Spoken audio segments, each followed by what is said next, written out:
так высыпаю гулька. Зернятки, они перетирались. Ну, А, еще пошло вот это вот. 60 зубов немало. 250. Ну так, видите, одна шесть у меня моя металличная, другая дровляная. Бачите, и 200 годов люди мучились, щоб зостатися живими, міняючи зуби.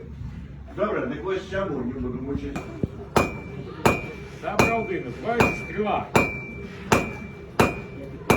Ось ми зараз зробимо железну частину стріли. Коли докладно. Правый бок, тому вы все наши действия именно с правого бока. Мы будем робить одну из самых простых форм. Как вы думаете, что у нас открывается? Горшок.